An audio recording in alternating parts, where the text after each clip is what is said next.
விவசாய பெருமக்கள் அனைவருக்கும் வணக்கம். இப்போ கோடை காலம் ரொம்ப கொளுத்துகிறது வெயில். இந்த சமயத்தில் நம்மளோட பயிர்கள் எல்லாம் பாதுகாக்க வேண்டியது நமக்கு ரொம்ப முக்கியம். போன வீடியோவில் கோடை காலத்தில் மண் வளத்தை எப்படி பாதுகாக்கிறது, நம்ம பொதுவாக நெல்லோ அல்லது காய்கறி பயிர்களோ வச்சுருந்தா என்ன பண்ணணும் அப்படின்றத பற்றி பார்ப்போம். இப்போ முக்கியமாக தென்னையை கோடையில் எப்படி பராமரிப்பது அப்படின்றத பற்றி பார்க்க போகிறோம். அதுக்கு முன்பு நம்மளோட சேனல் வேளாண் பீடியா அப்படின்ற யூடியூப் சேனல்.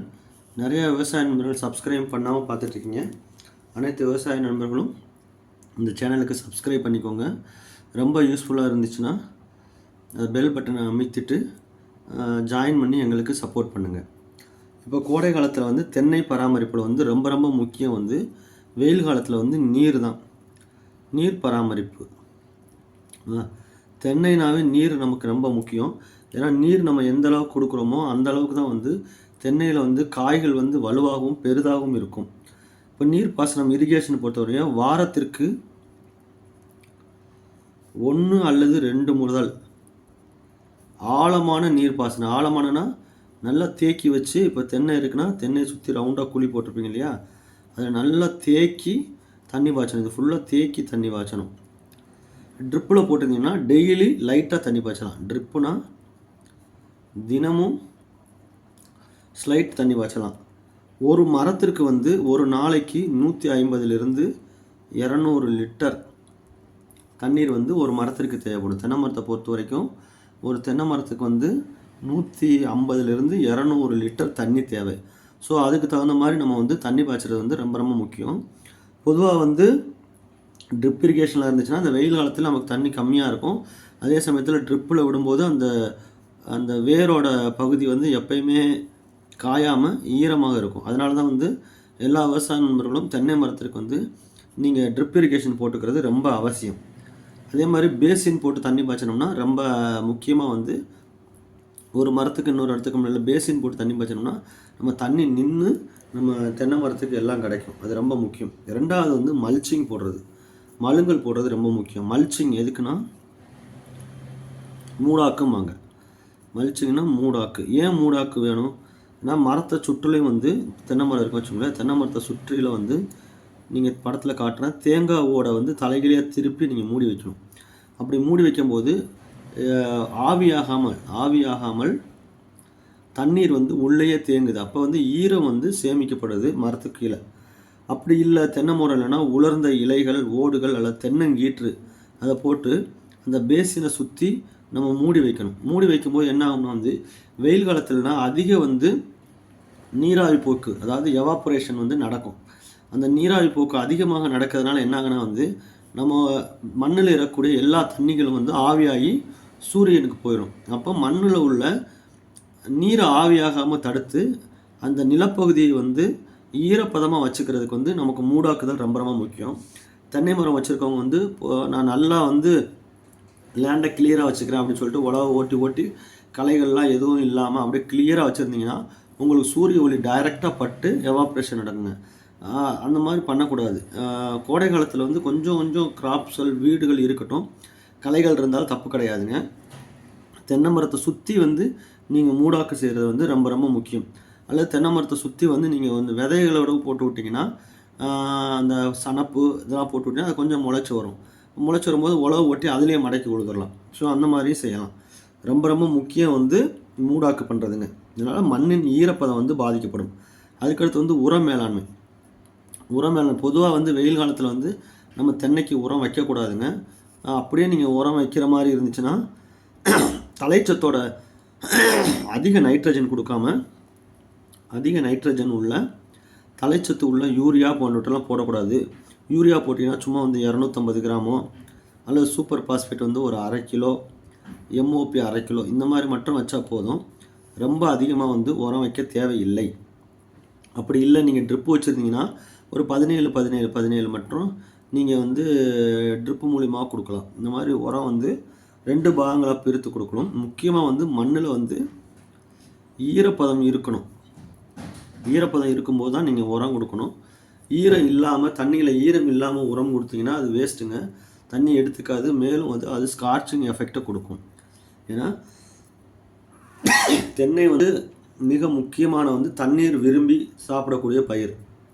நீங்கள் தண்ணியை வந்து கரெக்டாக அளவாக கொடுத்துக்கிட்டே இருந்தீங்கன்னா, அதாவது நம்ம சொன்ன மாதிரி 150லேருந்து 200 லிட்டர் தண்ணி வந்து தென்னைக்கு கொடுத்துக்கிட்டே இருந்தீங்கன்னா, தென்னை வந்து கொலைகள் ரொம்ப பெருசாக இருக்கும், சைனியங்காவும் காய் வந்து பெருசாகவும் இருக்கும்.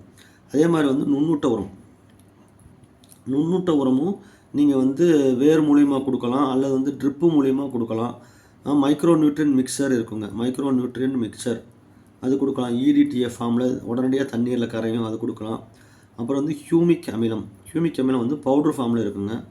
அது வந்து 1 கிலோ 1 ஏக்கருக்கு அந்த மாதிரி வந்து கொடுக்கலாம். 1 மாதத்துக்கு 2 மாதத்திற்கு ஒரு முறை அந்த மாதிரி கொடுக்கும்போது என்ன ஆகுனா வந்து அங்கக கார்பன் வந்து மண்ணில் வந்து அதிகமாகிறது. அங்கக கார்பன் மண்ணில் அதிகமாகிடுச்சுன்னா மண்ணில் உள்ள எல்லா சத்துக்களையும் எடுத்து கொடுக்கறதுக்கு உதவுங்க. மண்ணில் நம்ம ஏற்கனவே என்ன சத்துக்கள் இருக்கும், அந்த சத்துக்களை வந்து எடுத்து பயிருக்கு நல்லா கொடுக்கறதுக்கும், மண்ணை வந்து வளமாக வைத்திருக்கிறதுக்கும், மண்ணை வளமாக இருக்கும்போது தான் உங்களுக்கு வந்து அதில் வந்து மண்ணில் காற்றோட்டம் நல்லா வரும். காற்றோட்டம் நல்லா இருக்கும்போது உங்களுக்கு வந்து மண் புழுக்களின் எண்ணிக்கை அதிகம் வரும். அப்போ அங்கக கார்பனோட சத்துக்களை உங்களுக்கு இன்க்ரீஸ் பண்ணணும்னா இந்த ஹியூமிக் அமிலத்தை வந்து நீங்கள் கொடுக்குறது ரொம்ப நல்லதுங்க. அதுக்கப்புறம் பார்த்தீங்கன்னா நிழல் அல்லது வெப்ப பாதுகாப்பு. இளம் மரங்கள் இருந்துச்சு வச்சுங்களேன், இளம் மரங்கள்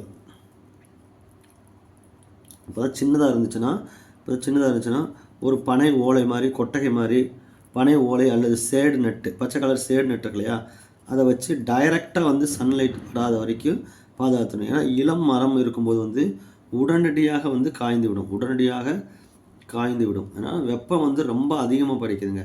அப்போ என்ன பண்ணால் இளம் மரத்துக்கு வந்து ஒரு ஓலை, தென்னை ஓலையில் வந்து ஒரு கூடு மாதிரி போட்டு டைரெக்டாக சன்லைட் வராத மாதிரி நம்ம பாதுகாக்கிறது வந்து ரொம்ப ரொம்ப முக்கியம்.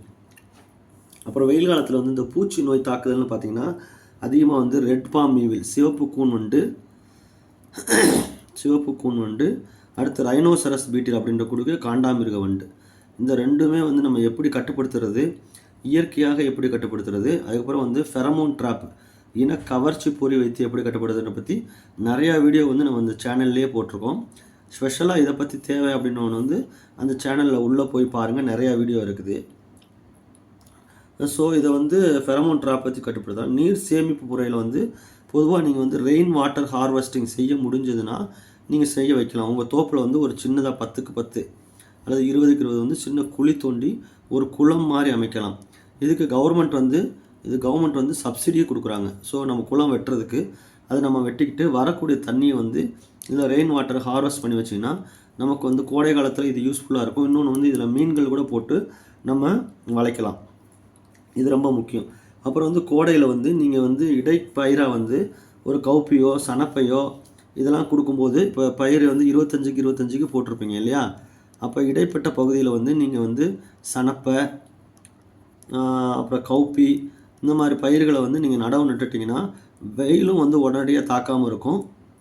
அது கரெக்டாக வந்து அடுத்த சமயத்தில் வந்து உழவு ஓட்டி மண்ணில் வந்து நம்ம மக்கிறதுக்கும் பயனாக இருக்கும். இன்னொன்று வந்து பாசனம் செய்யும்போது முக்கியமானது நான் சொல்கிறது பாசனம் செய்யும்போது மதிய நேரத்தில் வந்து பாசனம் கட்டாயம் பண்ணக்கூடாதுங்க. ரெண்டாவது வந்து உரம் போட்டுறீங்கன்னு வச்சுங்களேன், உரம் போட்டவுடன் இமீடியட்டாக வந்து தண்ணி பாய்ச்சணும். வேருக்கு அருகில் வந்து உழவு செய்யக்கூடாது.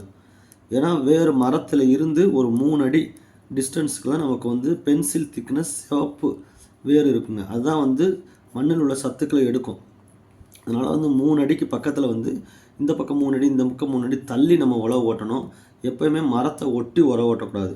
இந்த மாதிரி நிகழ்ச்சியெல்லாம் செஞ்சிங்கன்னா கோடை காலத்தில் வந்து உங்கள் தென்னை மரத்தை பாதுகாத்து உங்களை கோடையில் வந்து அந்த இளநீ வெட்டுக்காய்கள்லாம் வந்து குறையாமல் பெரிய காயாகவும் தண்ணீர் அதிகமாகவும் அதிக சத்துள்ளையும் கிடைக்கும்.